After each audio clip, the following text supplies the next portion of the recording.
Vamos lá, então. Boa tarde. Seguindo o protocolo da internet, né, a gente fala boa tarde, bom dia, boa noite, porque a gente nunca sabe em que momento as pessoas vão estar conosco. E aí, tudo bem? Tudo bem, estamos chegando para mais um episódio aqui do nosso PodSoulcast, né? E nesse cenário é a primeira vez que a gente traz um convidado. Então, e a primeira vez também que a gente está sentado assim, de lado. Nesse cenário, sim, de ladinho, nesse cenário. Então, estamos sentados nessa configuração, porque hoje nós temos um convidado, e um convidado super especial, né? É uma honra para mim receber o meu sobrinho mais velho. Então, quero contar um pouquinho, antes de passar para o Guilherme, para ele se apresentar, quero contar um pouquinho como é que surgiu essa conversa aqui, como é que nós chegamos nessa possibilidade de trazermos o Guilherme para estar com a gente. Numa dessas reuniões de família, encontros, que não são muito comuns, sou obrigada a dizer, poderíamos nos reunir muito mais vezes. Eu encontrei o Gui e aí lembrei, quando estava lá conversando com ele, da minha cliente, de uma pessoa que eu acompanho em terapia individual, que é uma cliente que tem sofrido bastante, porque ela tem agora um diagnóstico de fibromialgia. E aí eu me lembrei lá na hora do nosso encontrinho familiar que o Guilherme é especialista em fibromialgia. Ele já vai se apresentar e contar pra gente. E aí comecei a conversar com ele sobre essa cliente. Tirei umas dúvidas, perguntei, especulei um pouquinho. E aí, quando voltei para casa, falei, quantas pessoas podem se beneficiar desse conhecimento, né? Se tem alguém que sabe falar sobre essa síndrome, vamos chamar essa pessoa. Perguntei para ti se tu estavas de acordo e tu prontamente te sentiste convidado. Curioso, animado. Acho que é um assunto muito bom para saber mais. Isso. Então, queres contar como é que foi para ti receber essa proposta? Então, foi interessante, porque hoje, de certa forma, está sendo cada vez mais comentado fibromialgia, né? De certa forma, começou a aparecer demais algumas celebridades falando que tem isso, pessoas próximas falando que estão passando por isso. E daí, quando tu, né, Eva, trouxe isso, e tu também vendeu o Guilherme muito bem, né? Porque falou, olha, eu nunca tinha visto meu sobrinho daquele jeito. Ele estava numa postura de especialista que deu segurança, né? Para trazer e conversar com ele. Então, acho que vai ser uma conversa boa e vai ser muito informativa também, né? Que talvez quem esteja nos escutando possa ter uma boa informação que vai auxiliar para um novo movimento, para algo que... E acho que essa conversa pode ser útil tanto para pessoas que talvez já tenham esse diagnóstico ou talvez desconfiem que tenham, e também para pessoas que nas suas relações podem levar essa informação para alguém que tem demonstrado um sofrimento e que esse sofrimento pode estar relacionado a essa conversa que a gente vai ter hoje. Então, Gui, pode te apresentar para nós, por favor, contar das tuas qualificações e de quem tu és nesse cenário que a fibromialgia é uma informação? Tá certo, muito obrigado pelo convite. Para mim é uma honra mesmo, fiquei muito, muito feliz. Eu estudo fibromialgia desde 2009. Então, quando eu entrei na graduação, no curso de Educação Física, então eu sou formado em Educação Física pela Universidade do Estado de Santa Catarina e fiz o meu mestrado e o meu doutorado lá também. Então, eu sou doutor em Ciências do Movimento Humano. E desde 2009 eu comecei a estudar fibromialgia porque tinha um projeto dentro da UDESC que atendia essas pacientes. E na época, eu com 18, 19 anos, fiquei interessado ao exercício para fibromialgia, não sabia o que era, fui pesquisar, fiquei sem saber ainda o que era, né? Porque a gente vai conversar daqui para frente, vocês vão ver que é um pouquinho complicado. E aí eu comecei a esse processo de fazer a intervenção com exercício físico nessas pacientes. E desde lá eu fiz toda a minha carreira acadêmica estudando fibromialgia. Tá? Então, muito relacionado ao exercício físico e como o exercício físico pode impactar e melhorar na vida dessas pessoas. Então, hoje eu sou autor de vários artigos científicos, dou parecer para diversas revistas científicas sobre esse tema, fibromialgia. Aí, essa é a tua pauta diária. Isso, essa é a minha especialidade. Como área maior, eu estudo exercício físico e saúde. Tá? Dentro do exercício físico e saúde, eu estudo mais os sintomas psicológicos acompanhados da prática do exercício. E aí, especificamente, eu sou especialista em fibromialgia, que é o que eu me dediquei mais tempo para estudar. Então, não quero deixar de contar para vocês o tanto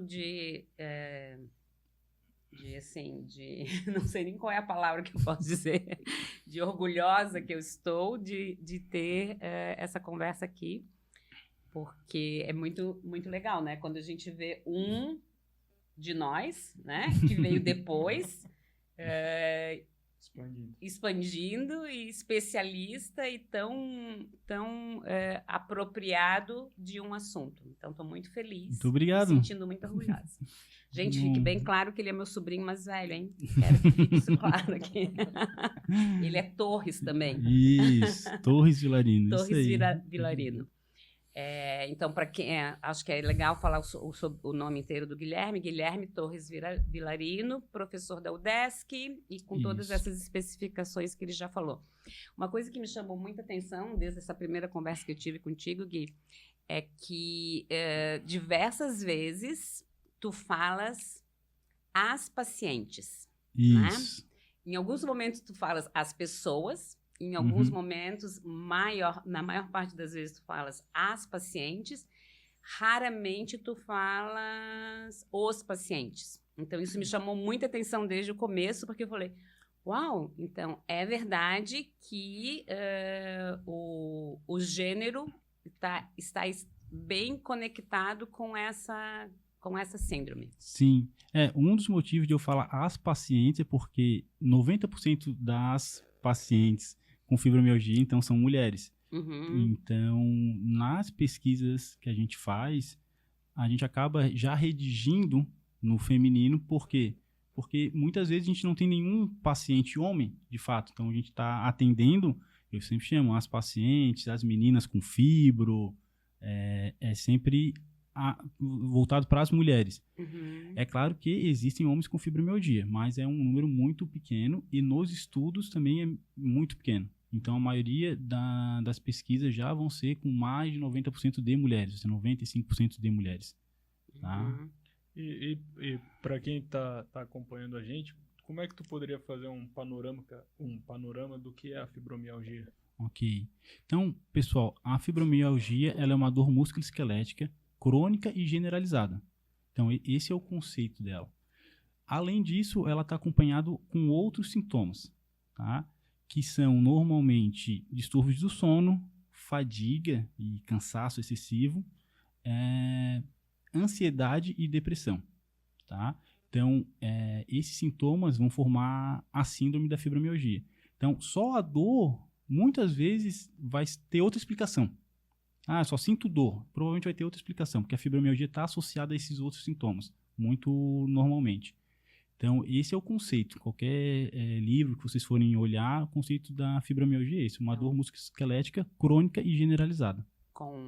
Associada a distúrbio do sono, ansiedade, depressão fadiga. E fadiga. Isso. Fadiga crônica. Fadiga crônica. É claro, existe uma doença que chama fadiga crônica. Tá? Então, a fibromialgia, ela tem essa questão da fadiga e mais outras coisas.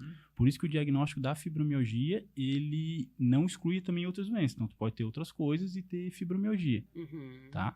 E dentro dessa dor que é sentida na fibromialgia, ela é caracterizada por algum tipo de intensidade? Como é que uma pessoa conseguiria diferenciar, por exemplo, uma dor que pode estar acontecendo de uma dor da fibromialgia? Então, a dor da fibromialgia, ela é crônica, ela se espalha pelo corpo, então ela é generalizada, então tu vai ter dor no ombro, tu vai ter dor no braço, na perna, e essa dor, ela pode se manifestar de diversas formas. Então, as pacientes, elas vão relatar essa dor de forma particular. Então, umas sentem um formigamento, essa dor como se fosse um formigamento, umas sentem como se fosse algo muito quente, um calor, umas vão descrever como se fosse uma facada, umas como se fosse uma agulhada. Então, é uma dor bem diferente das dores que a gente tem normalmente. Então, elas sabem diferenciar quando é uma dor da fibromialgia e quando é uma dor normal, vamos botar assim, entre aspas, né? Então, acontece isso. Tá. E Guilherme, na UDESC, então, existe um serviço de assessoramento a pessoas, as mulheres especialmente, mas as pessoas que têm essa síndrome como diagnóstico. Perfeito. Isso até é bom falar, porque quem estiver escutando e quiser depois entrar em contato, né? Porque o projeto ele acontece desde 2009 e durante o projeto a gente já testou, já fez várias práticas de exercício físico. Então, iniciou com o Watsu, eu nem estava lá, então uma técnica na água, que iniciou assim. Sabe qual é? Watsu? Acho que eu acabei de ver um cartão aqui na tua entrada que falava sobre o Watsu. E aí nessa época eu não estava, tinha outras pessoas que eram responsáveis pelo projeto. E depois veio para a caminhada. E depois foi para o treinamento resistido, que é musculação, treinamento de força. Então a gente teve essa caminhada dentro do projeto, essa modificação, acompanhando também a literatura científica. Porque antigamente, vamos colocar assim, a fibromialgia é uma doença nova, tá, pessoal? Nova em que sentido? O primeiro diagnóstico é de 1990. Uau. Então, o primeiro diagnóstico de fibromialgia é 1990. Antes de 1990 não se ouvia falar esse termo. Não tinha esse termo. Disso. Isso, falavam outras coisas. Fibromialgia de 1990. Então... Mais jovem do que vocês. Isso, exatamente. Nasceu depois. Exatamente. Temos anterioridade. Então, como não sabia por que causava a dor, por que a pessoa estava sentindo essa dor, a recomendação era que a pessoa não fizesse nada, inicialmente. Então, a pessoa ficava paradinha. Isso, não se mexe, não faz isso, não faz aquilo, se repousa e tá ok, vai melhorar. Não melhorava.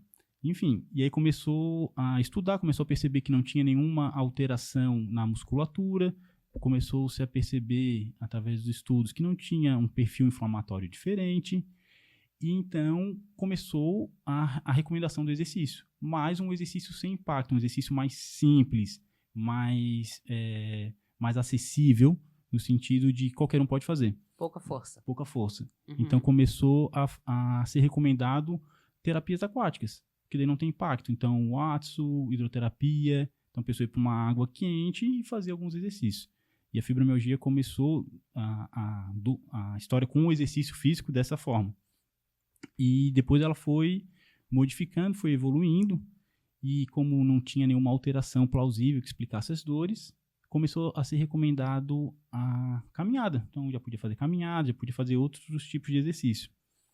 E em 2001, saiu um primeiro artigo estudando o efeito do treinamento de força, da musculação, nas pacientes.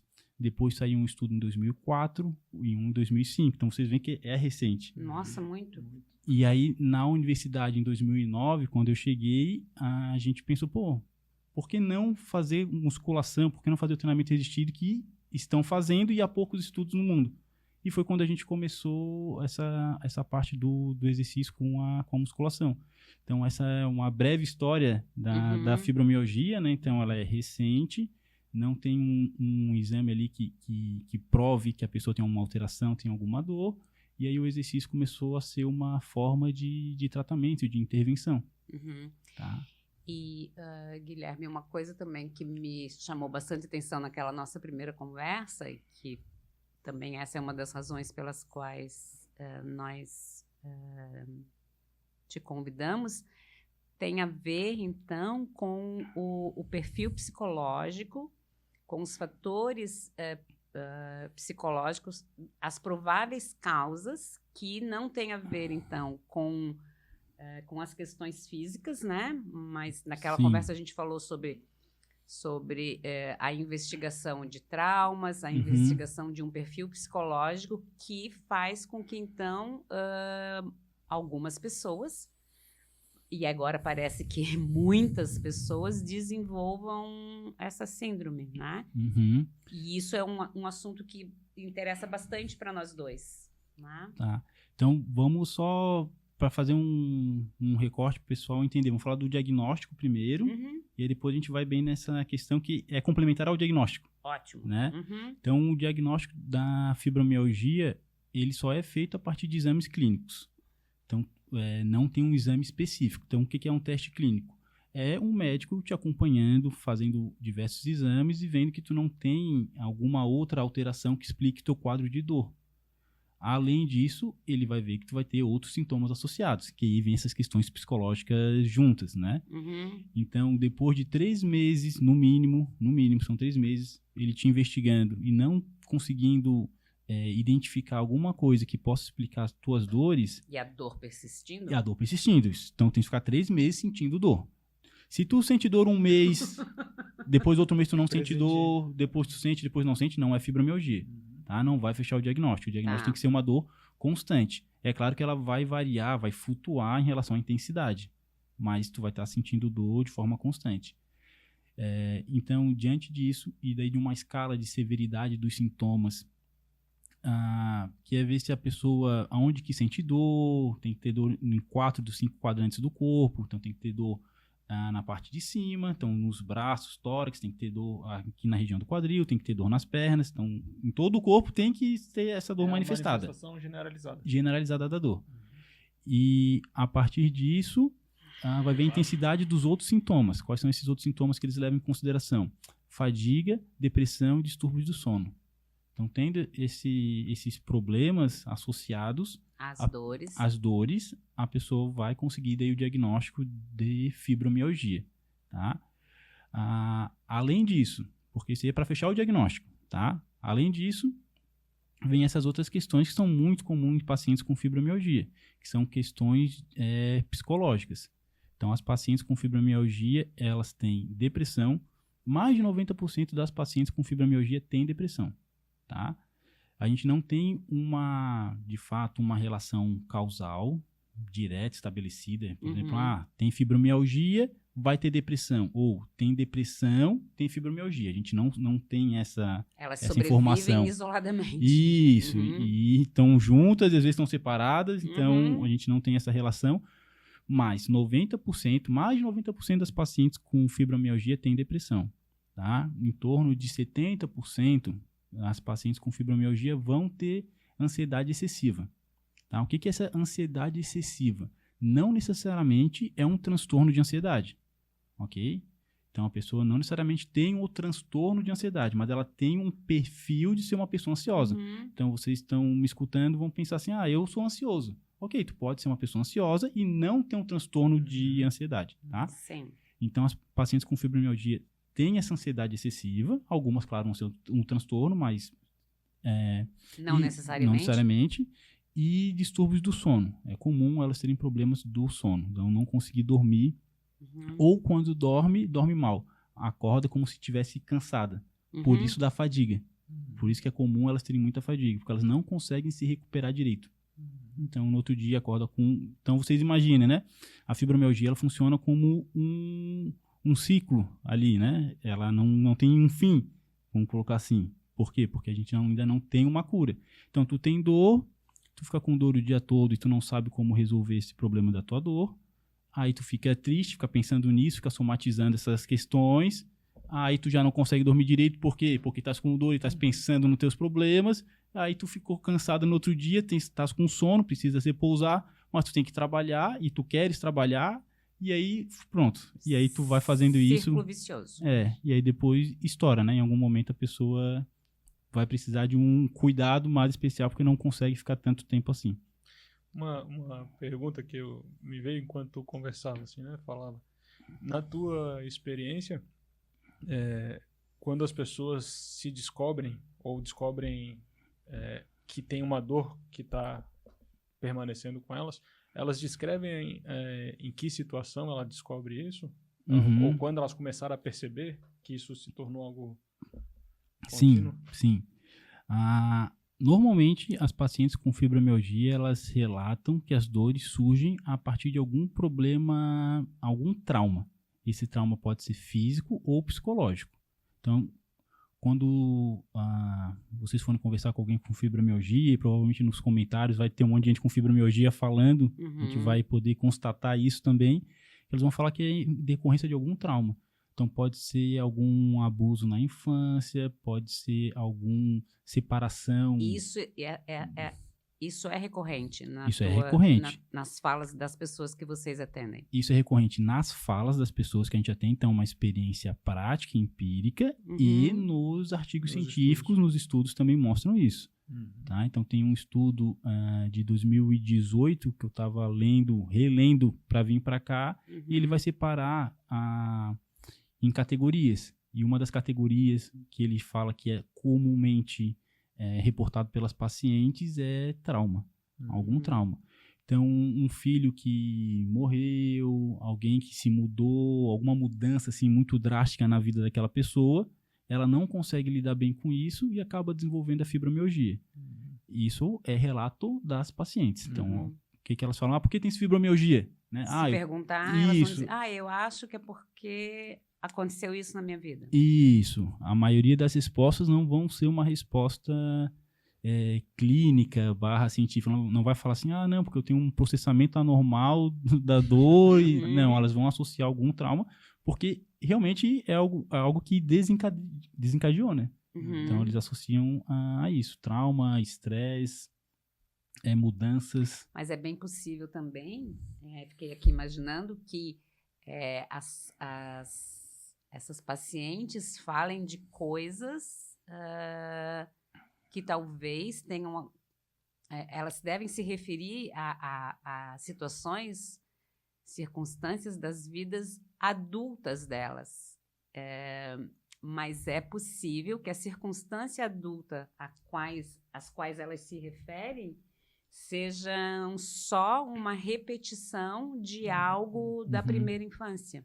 Né? Sim. E talvez essa investigação com essas pacientes possa dar bastante resultado, porque se elas estão se referindo, por exemplo, mas é possível, enfim, porque aqui estou fazendo várias elaborações, mas é possível que o que elas referem seja algo já, uma repetição de algo que aconteceu muito precocemente, né?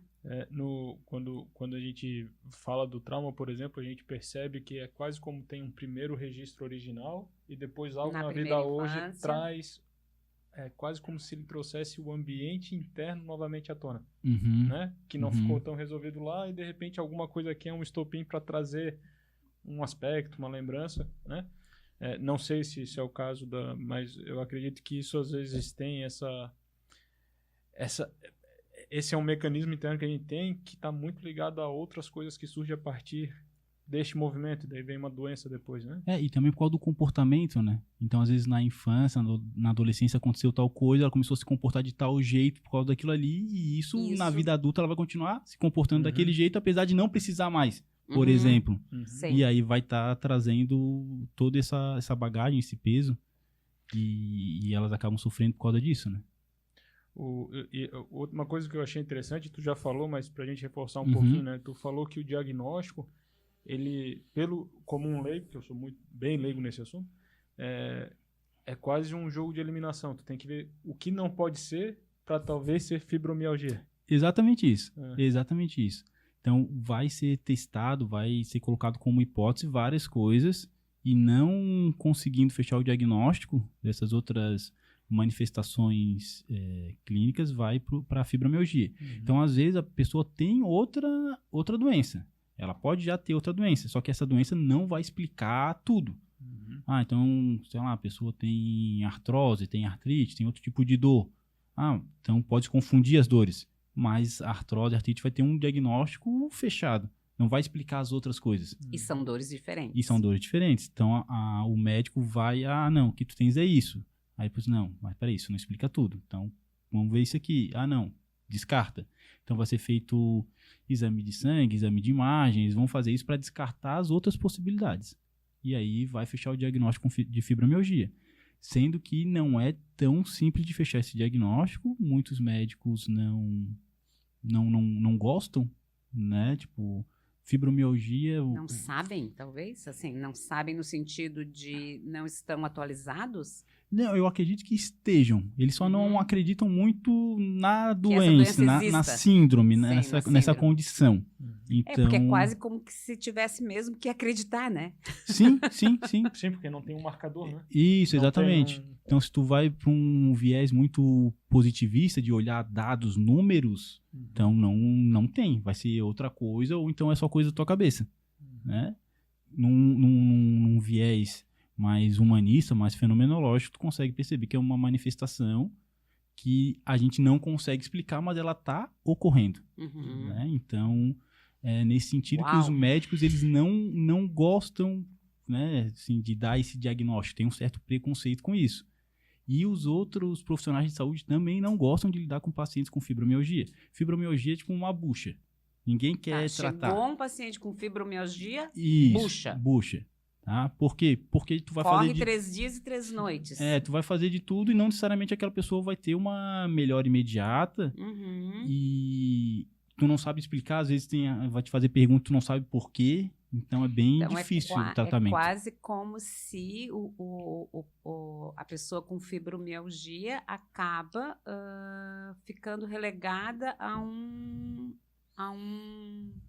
uma solidão. A um lugar muito solitário mesmo. Sim. Porque se os profissionais de saúde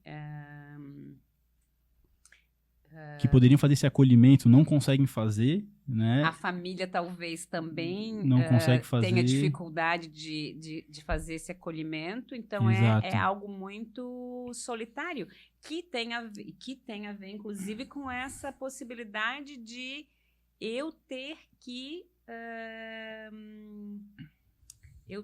eu que não sou a paciente, ter que acreditar e a paciente, o paciente...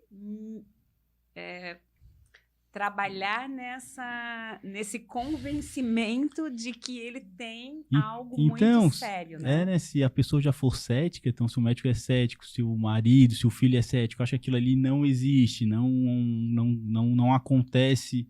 Não é possível. Exatamente. Então a pessoa acaba ficando meio que sozinha numa batalha dela com ela mesma para tentar superar aquilo ali. E a gente sabe que a fibromialgia tem 90% de pacientes com depressão e muito decorrência por causa disso, por causa dessa condição toda. De solidão. De solidão e de enfrentamento de uma incerteza. Então, não sei se eu vou melhorar, não sei se amanhã eu vou poder trabalhar, não sei se eu vou ter meu emprego, não sei se essa dor vai sumir algum dia. Então, a pessoa acaba ficando meio desesperada, angustiada. E aí vem todos os outros sintomas em decorrência disso aí. Disso também. Me veio um pouco a imagem, assim, né? Falando um pouco mais desse nosso campo de trabalho assim, né, mas me veio muito a imagem da experiência da vulnerabilidade quando tu passa por uma situação de grande risco, que é quase quando tu se confronta com tipo, eu e a vida, posso ganhar, posso perder, posso morrer, né? E parece que até pelas condições que tu descreve do que esses pacientes enfrentam, tanto na busca do tratamento quanto pelo próprio meio familiar, parece que é quase uma doença que faz a pessoa entrar em contato novamente com sou eu, por mim, e eu tenho que ficar aqui e dar conta sozinho. E eu fico imaginando o tamanho da tensão que isso não se transmite para dentro do corpo, né? E às vezes pode ser onde vem toda esse segurar, né? É interessante. Então, eu já tive contato com algumas pessoas com fibromialgia, né? Acompanhar mesmo alguém, eu estou acompanhando agora, né? Então, talvez até... Por isso, tenho ficado, em alguns momentos, muito atenta a essa minha cliente, porque eu percebo o quanto que o sofrimento é ininterrupto. Sim, né? sim. Ela está o tempo todo sofrendo. Então, tenho estado bem atento a ela. E outras pessoas com as quais eu já tive contato, não foram muitas, mas algumas.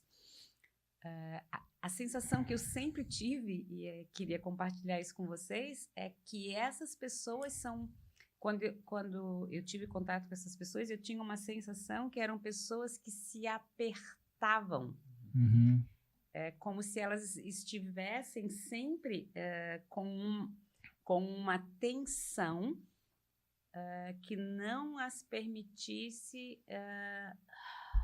Relaxar. relaxar. Uhum. Como se elas estivessem sempre... eu queria falar uma expressão, mas não vou. Me proibir. Como se elas estivessem sempre apertadas, se apertando, como se elas estivessem... Se esforçando para caber, não? Não, como se elas estivessem rodando um parafuso para apertar um pouquinho mais, sabe? Como se isso fosse o normal daquela pessoa. Uhum. E como uma característica psicológica assim que a gente observa é que as pacientes elas são muito perfeccionistas e elas querem resolver as coisas por elas. Então não sei se tem a ver com isso que a tia está querendo falar, mas elas tentam centralizar as decisões e as coisas nelas. E muitas vezes é um perfil, né? E muitas vezes vai acabar se tensionando porque não consegue resolver tudo sozinha, né? Ou às vezes é muito problema para uma pessoa só. Como se fossem autossuficientes ou com uma vontade de não sobrecarregar ninguém. Isso, uma vontade de não incomodar o outro. Essa é a questão, não é tipo de soberba, de eu faço tudo sozinho porque eu sou boa. Melhor. Não, é porque, não vou te incomodar, então eu vou pegar, vou fazer. Então eu vou fazer. Então, e isso, né, acaba tendo sérias consequências, pelo menos na fibromialgia é o que eu percebo, né? Dessas manifestações, são muito associadas. Como se eu pudesse dividir com vocês dois uma tarefa, mas aí eu tomo a tarefa toda para mim, para aliviar para vocês. Exatamente, exatamente. Acontece. É interessante isso. Acontece. Me veio quanto eu te ouvi, Eva, também nesse ponto, que é esse aliviar para o outro pode ter esse componente do não incomodar, ou, né? Mas me parece que tem uma coisa de fragilidade de vinculação também, né? No sentido de nem chegar no ponto de botar o vínculo à prova. Sabe? A ponto, tipo, eu não incomodo para não perder. Não necessariamente como uma evitação, né? Porque eu acho que isso tem uma força grande de traduzir um estado interno de tensão. Né? Porque traz de novo a ideia da vulnerabilidade, né? Eu tô muito próximo de perder o pouquinho que eu tenho. Ok, faz sentido, pode ser uma possibilidade. Por isso, então, né, Gui, que os pilares para uma possível recuperação passam pela questão terapêutica. Isso. Hoje a recomendação de tratamento da fibromialgia inclui o uso de medicação, a terapia para dor, ou depressão, ou ansiedade. Isso. Então, o uso da medicação nunca é tipo, esse aqui é um remédio para fibromialgia. Não existe. É um remédio para dor, um remédio para inflamação, um tipo de antidepressivo, porque os antidepressivos têm vários tipos, né, por ações, mecanismos de ação diferentes. Então, vai ficar testando para ver qual que se adapta melhor. Então, é uma possibilidade de tratamento, apresenta efeitos bons em relação àquilo que está propondo. A pessoa às vezes fica dopada, entendeu? Então, apresentou um efeito bom. A pessoa agora está dopada, não está sentindo a intensidade da dor que estava antes, mas não resolveu o problema da síndrome da fibromialgia. Ela continua ali com cansaço, às vezes sem dormir direito. Enfim, então resolve um negocinho. Então, é recomendado, tá com muita dor? Vai usar a medicação. Tá? Mas não vai resolver o problema. E o problema da medicação é que tem muito efeito colateral. Não está dormindo bem? Vai tomar isso, remédio vai tomar que ajude outro. o sono. Isso. Tá. Então, a terapia, as terapias, a psicologia, terapia e exercício físico. São os 3 pilares para o tratamento da fibromialgia, que é recomendado que seja um tratamento multidisciplinar. Então, não é recomendado que tu só vá num psicólogo, que tu só faça exercício ou só tome medicação. O tratamento ouro, padrão ouro, é remédio, exercício e terapia. Tá? Então, tem que ter esse tipo de acompanhamento. É interessante, nesse aspecto, a gente ressaltar, depois a gente pode falar um pouquinho mais como que cada um desses tratamentos vai auxiliar, né? Então, o medicamento a gente meio que já falou um pouquinho, mas o exercício vai atuar de tal forma e a terapia vai atuar de outra forma. Por isso que eles se complementam. Então, tem estudo que a pessoa só faz terapia e ela melhora, tem uma melhora. Tem estudo que só faz exercício e tem uma melhora. E quando une os dois, as melhoras são mais significativas. Tá? O teu campo de especialização é da parte física, né? Do exercício físico. Do exercício. Né? Uhum. E eu fiquei curioso quando tu comentou, no sentido que a pessoa que ela está sentindo muita dor é incentivado a ela ir para o movimento. Uhum. Né? Eu gostaria de ouvir um pouco mais sobre isso.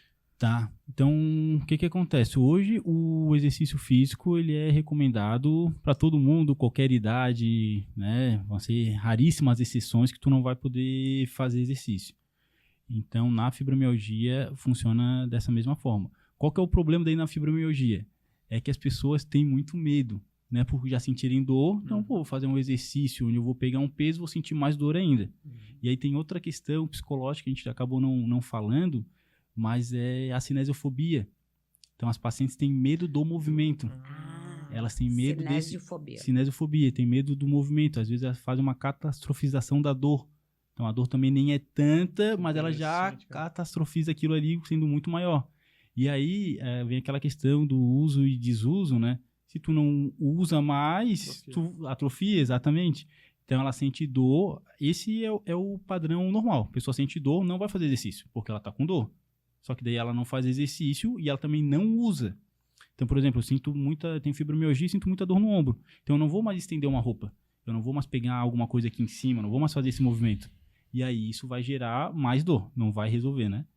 Por isso que a recomendação do exercício. Então, o exercício é recomendado para vários tipos de doença, vários tratamentos.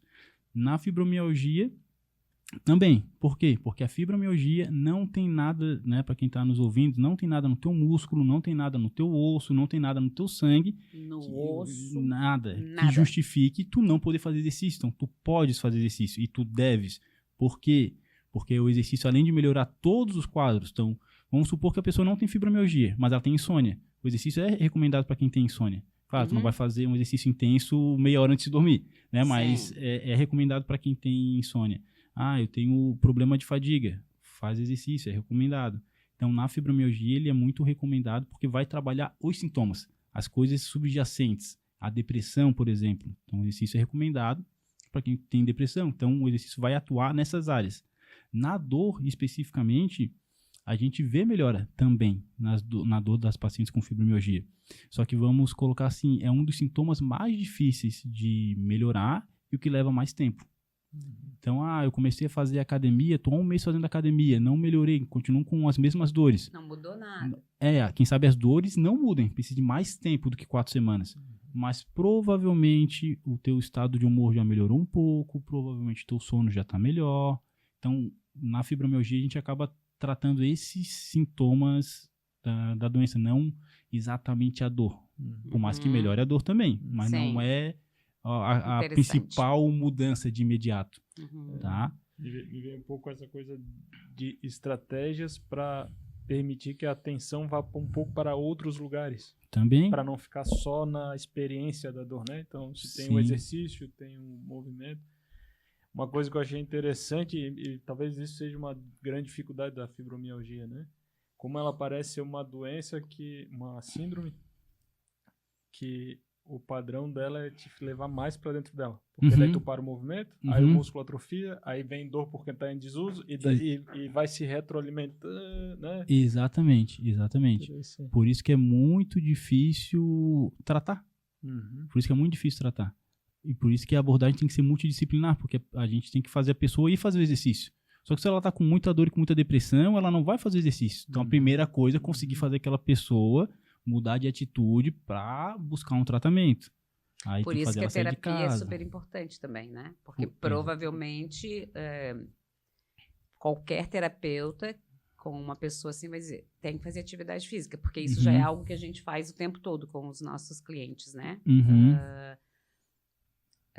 Às vezes pessoas que que não apresentam nenhum quadro crônico, mas a gente percebe que um dos fatores que está deixando a pessoa sem movimento é o não movimento. Exatamente. Né? Sem movimento existencial, sem movimento de alegria ou com baixa autoestima, tem a ver com justamente não estar em movimento, né?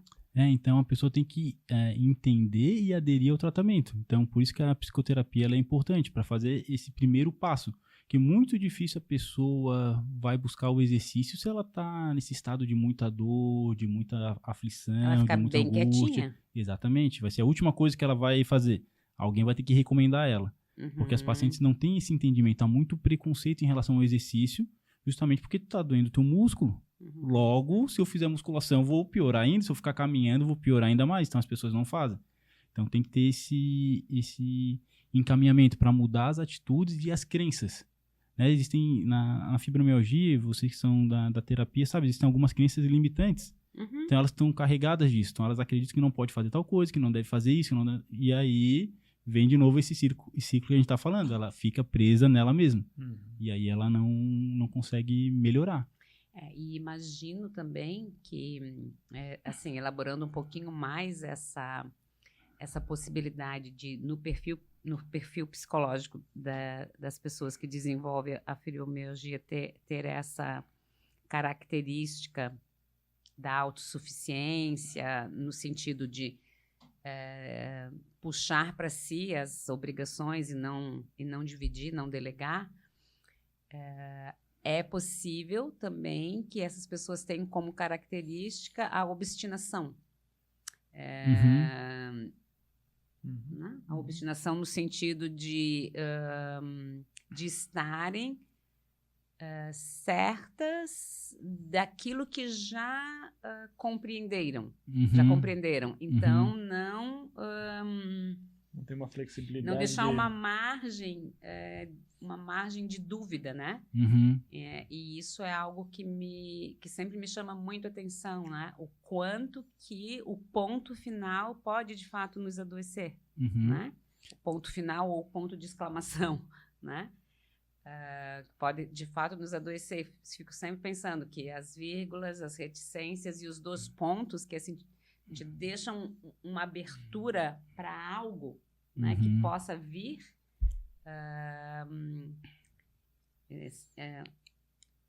O ponto final ou a exclamação, ele é assim, né? Ponto final. Pá, exclamação. Tá. Não tem espaço para mais nada, né? Não tem espaço para mais nada, mas a vírgula deixa o ponto de interrogação, tem um próximo movimento. Isso, tem um próximo movimento, os dois pontos, as reticências.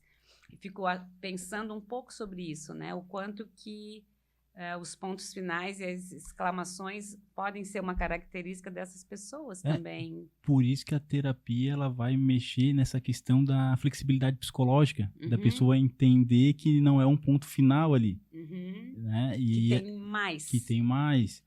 E que tem mais na própria postura existencial. Sim, sim. Por isso, daí pegando as pesquisas, a recomendação da terapia cognitiva comportamental, da terapia de aceitação e compromisso, que é dentro da terapia cognitiva comportamental, claro. Que é a pessoa aceitar aquilo ali e ter um compromisso com a melhora e com a mudança. Como faz isso? Aí o terapeuta vai pegar, vai indicar, vai explicar para a pessoa e ela aos pouquinhos vai fazendo essas mudanças para ela mudar a postura dela, para mudar o entendimento que ela tem sobre a doença, para aí sim ela ser mais efetiva no tratamento. Tá? Perfeito. Muito bem.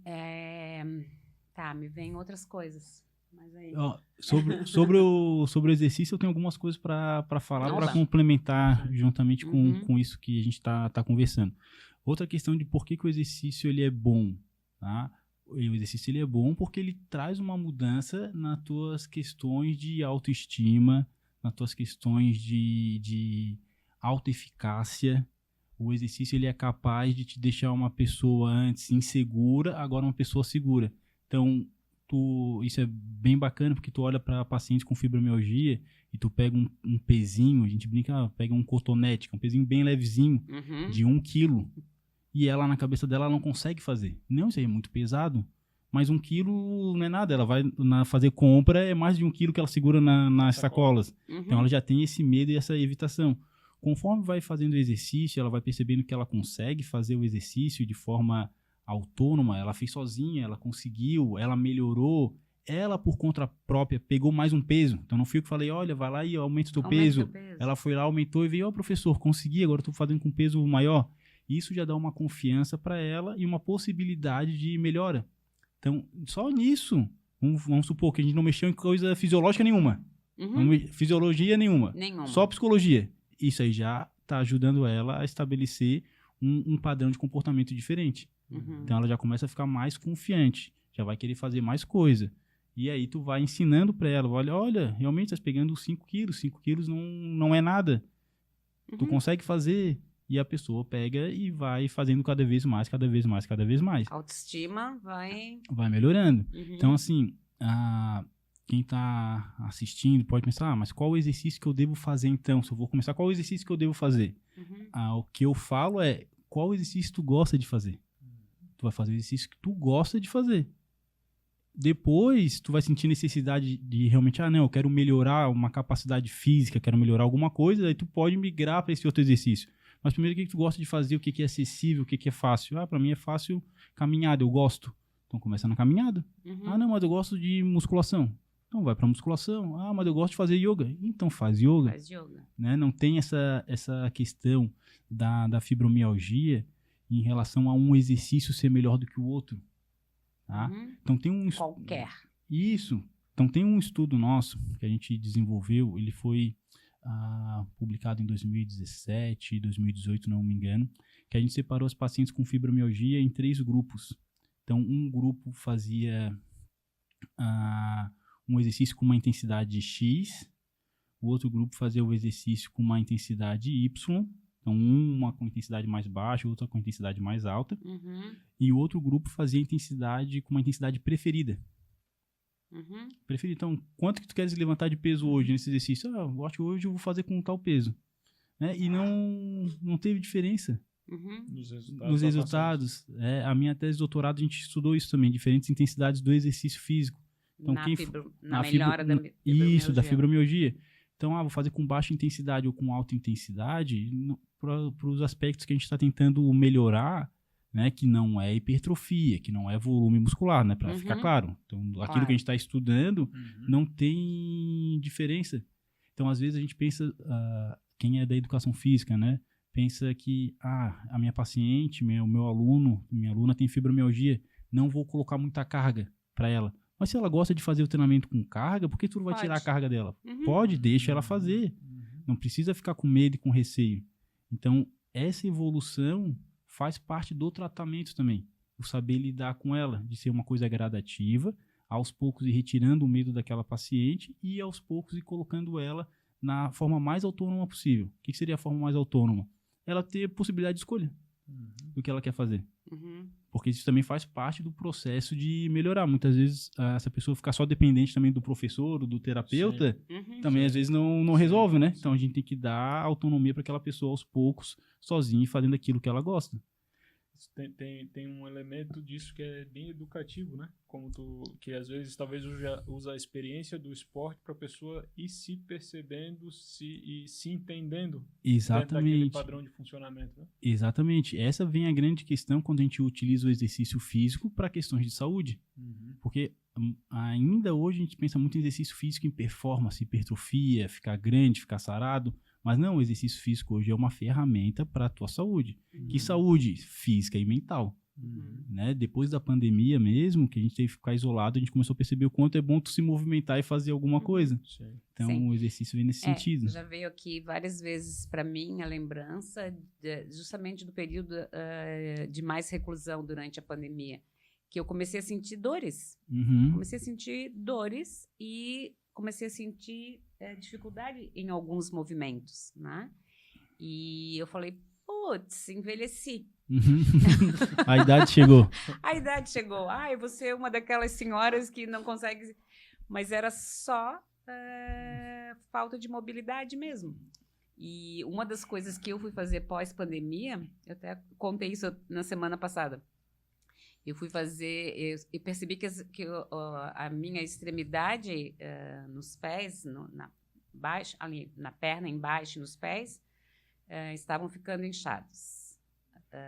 Fiquei com inchaço. E aí fui fazer um daqueles exames de ultrassom para ver se estava com algum comprometimento, né? E eu levei uma bronca do médico que fez o exame. Eu nunca peguei o resultado desse exame. Ficou com medo de voltar lá no médico? Não, eu nunca peguei o resultado desse exame porque ele garantiu para mim, na hora que eu estava fazendo o exame, que eu não tinha absolutamente nada. E aí ele me deu uma bronca, ele disse, vai fazer atividade física, não volta aqui, porque tu não tens absolutamente nada. O que falta nas tuas pernas, nesse exato momento, que era bem pós-pandemia, bem pós-reclusão, o que falta nesse exato momento, o que falta nas tuas pernas é o movimento. Quando tu começares a te movimentar, não vai sentir absolutamente nada mais. E aí eu saí de lá, assim, tipo, com o rabinho entre as pernas, me matriculei na academia.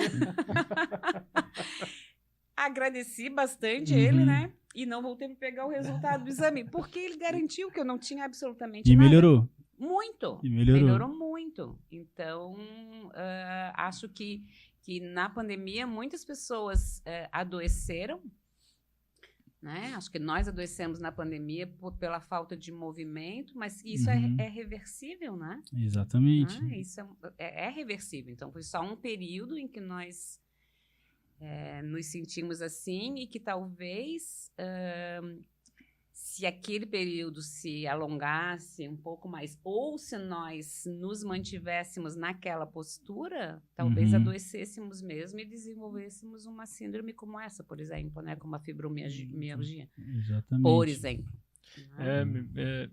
É uma percepção que eu pensei até há pouco tempo, assim, né, que eu não sei se isso tem base, mas eu acho interessante que tem algo no nosso corpo programado para se mover.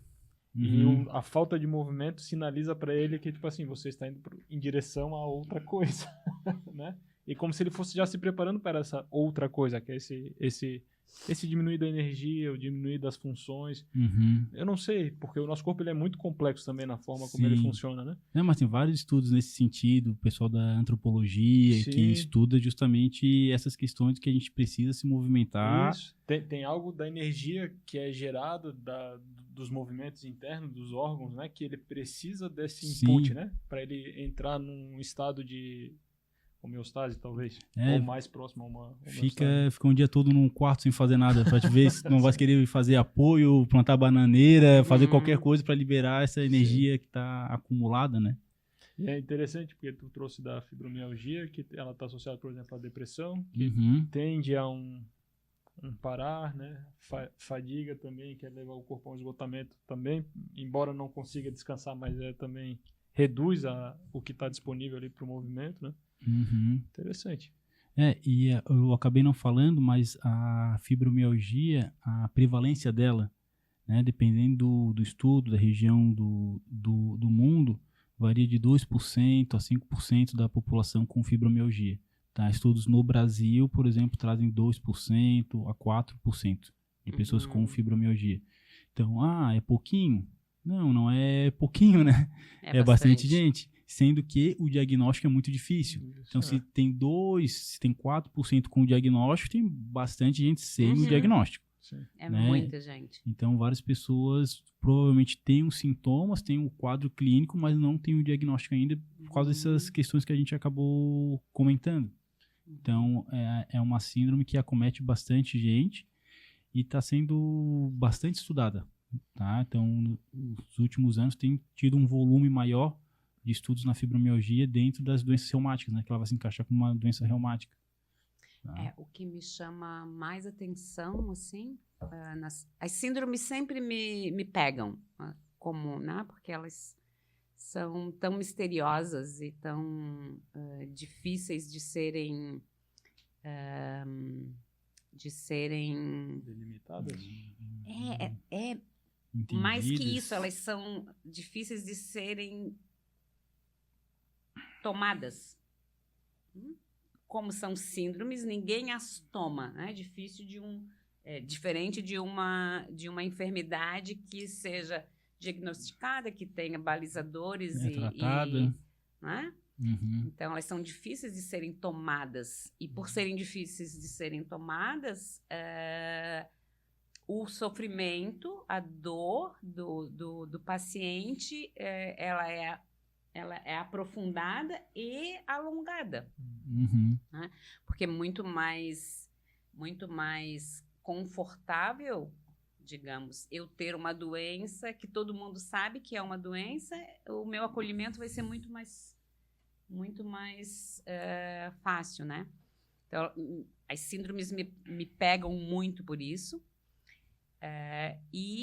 Essa questão de que eu tenho que provar que eu tem que ficar brigando com as pessoas para mostrar que estás doente. Isso.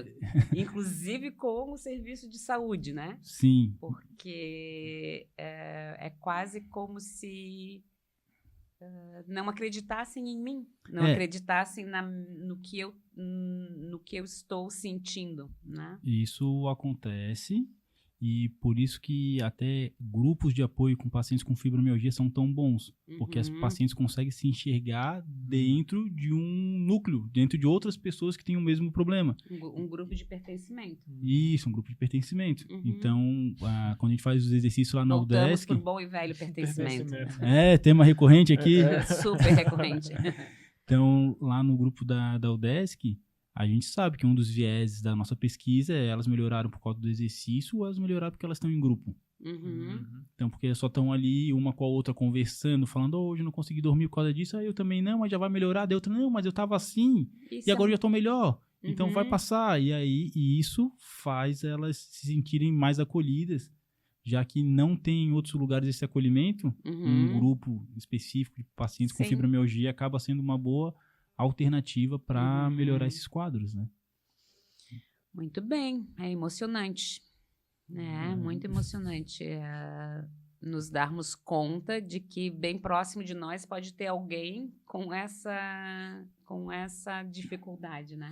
Em todo lugar que eu vou, que eu falo que eu sou especialista em fibromialgia, que eu estudo, sempre alguém vem falar comigo sobre isso, porque tem uma mãe, uma tia, uma avó, então eu vou dar palestra, vou falar qualquer coisa, eu falo, eu estudo fibromialgia, mesmo que o tema não seja fibromialgia, mas eu vou me apresentar e falo, olha, eu sou estudioso nisso aqui. Acaba a palestra, acaba a apresentação, acaba a aula, vem alguém falar comigo que conhece alguém com fibromialgia e que essa pessoa não sabe o que fazer. E sempre vem perguntar, o que faz? O que eu indico? O que eu recomendo? Então, com certeza, há muitas pessoas com fibromialgia que estão sofrendo e não sabem como melhorar isso aí. E existe, Guilherme, algo que tu possa dar de recurso para essas pessoas? Um contato, um telefone, um local, o teu contato? Boa. Isso, para a gente ir começando a nossa finalização, né? Se então agora alguém te dissesse, Guilherme, eu me enquadro aí, o que eu faço? Como é que eu posso melhorar? Então, como é que tu pode melhorar? A primeira coisa que a recomendação é procura um profissional para te auxiliar nesse processo, né? Então, pode ser primeiramente um psicólogo que vai te encaminhar para um médico, ou um médico que vai te encaminhar para um psicólogo, mas procura um profissional que entenda do assunto. E que tipo de médico a gente pode procurar primeiro? Então, normalmente o pessoal vai em reumatologista. Tá. Reumatologista é o médico que cuida dessa especialidade. Tá? E aí ele pode encaminhar para outro médico, né? Então, às vezes, por estar muito associado com depressão, às vezes vai encaminhar para um psiquiatra, mas é um reumatologista. Tá? Então, buscar esse suporte. E começar a fazer exercício. Pode começar a fazer exercício. Mas daí eu vou me machucar. Não, começa a fazer a coisa mais simples possível, que é tu caminhar. Mas não é aquela caminhada apressada porque estás indo comprar pão, porque tens que fazer o almoço depois, porque não. É um momento para te fazer o exercício, né? E procura um profissional de educação física que seja competente para te atender. Se tu é aqui de Florianópolis, da Grande Florianópolis, nós temos nosso projeto na UDESC, na Universidade do Estado de Santa Catarina. Então, nós temos um grupo de pesquisa que é o LAP, que é Laboratório de Psicologia do Esporte e do Exercício. E lá nós temos esse nosso grupo de pacientes com fibromialgia. Depois da pandemia, a gente ainda não voltou com as atividades presenciais, mas no próximo semestre nós vamos voltar. Então, agora em agosto, nós pretendemos voltar com as atividades presenciais. E aí, quais serão as atividades? Eu ainda não tenho certeza, mas tu vai fazer exercício. Ou tu vai fazer musculação, ou tu vai fazer yoga, ou tu vai fazer caminhada. Alguma coisa tu vai fazer. E lá a gente vai acompanhar, a gente vai monitorar os teus sintomas. Então, a gente vai monitorar teus níveis de ansiedade, teus níveis de depressão, algum outro tipo de distúrbio de humor, teu nível de dor também. Então, a gente tem equipamentos para isso e a gente acaba auxiliando durante esse processo, mostrando para a pessoa, olha, antes estavas assim, agora estás assado, melhorou. Tá? Então, é o que eu recomendo, nos procure na UDESC. Tem um telefone, posso passar o telefone? Pode, Claro. mas LAP, Laboratório de Psicologia Psicologia do Esporte e do Exercício. LAP. LAP, isso. E o telefone? 3664-8677. 3664-8677. Isso. Aí pode falar comigo, com o Guilherme, e aí a gente vai dar um encaminhamento. Botar no grupo e aos poucos, quando começar o projeto de fato, a gente vai inserir as pessoas ali para fazer exercício. E é bom, tá, pessoal? Eu recomendo porque realmente ajuda. Não estou nem falando da parte da pesquisa, que é o que a gente faz também, mas na parte de atendimento. Então, faz sozinha, sem saber como fazer para melhorar. Sim. Lá é uma possibilidade. Até como a gente já conversou aqui, né? Existem muitos aspectos num caso como esse, né? E sem dúvida, uma pessoa que chega com um quadro desconhecido, encontrar pessoas que começam a identificar o que ela tem, isso já é um passo gigante, né? Para a pessoa começar a experimentar um lugar um pouco mais confortável, um pouco mais conectado com uma vida um pouco mais capaz de sustentar. Qualitativa. De qualidade. Um pouco mais de qualidade dentro do quadro que ela está passando, né? O não dar nome, o não compreender, o não ver, o não saber é uma desorientação muito grande, né? Principalmente num quadro generalizado como o de dor, né? Exatamente. Então, nós estamos à disposição. Então, lá, só para falar que o laboratório é coordenado pelo professor Dr. Alexandre Andrade, que foi meu orientador no mestrado e no doutorado, e por outros doutores, outros mestres que estão em formação e estudando fibromialgia. Então, tem mais pessoas lá capacitadas para poder auxiliar essas pessoas. Tem bastante gente interessada nesse tema, então. Tem bastante gente interessada, porque todo mundo conhece alguém que tem fibromialgia, mesmo que seja só uma pessoa, e todo mundo fica confuso em relação a isso. Então, a pessoa vai procurar, então sempre tem gente interessada. Muito bem. É isso? É isso. Mas foi uma boa conversa, muito bom. Eu agradeço o Guilherme Vilarino por ter vindo, né, trazer um pouco mais dessa informação. Acho que é um assunto... Eu que não tenho alguém conhecido, já ouvi muito essa palavra, porque está aparecendo demais, né? Aparecendo demais. A gente vê pessoas famosas que estão muito ligadas a esgotamento, com tensão, né? E que bom que esse assunto pode chegar para outras pessoas, né? Porque, e que bom que isso também está partindo de um lugar que as pessoas podem acessar. Isso é muito bom, né? Sim. Isso é bom. Quero agradecer também, Gui, por teres aceitado o nosso convite. Foi muito boa essa conversa. E o que mais o que eu tenho vontade de dizer para a gente finalizar é: não fique sozinha. Não fique sozinho, né? Procure acompanhamento, procure companhia. Talvez nem acompanhamento, mas companhia, né? Para que isso possa ser movimentado. Né? É isso. Obrigado, então. Obrigada, eu fico gente, muito feliz, obrigada. Gostei bastante da conversa. Para mim sempre é um prazer poder falar sobre fibromialgia, porque com a experiência que eu tenho prática, de ver sempre aquelas pessoas sofridas, porque realmente tem muita angústia, Então, o poder falar sobre isso, poder colaborar, para mim já é um grande prazer. Então, achei que a conversa foi muito boa. Muito obrigado. Obrigada. Tá bom? É isso aí. Esperamos que as pessoas aproveitem e que alguém se sinta acompanhado aí, ouvindo essa conversa. Obrigada, gente. Obrigado. Obrigada, meninos. Obrigada, João. Obrigado. Boa. Obrigada.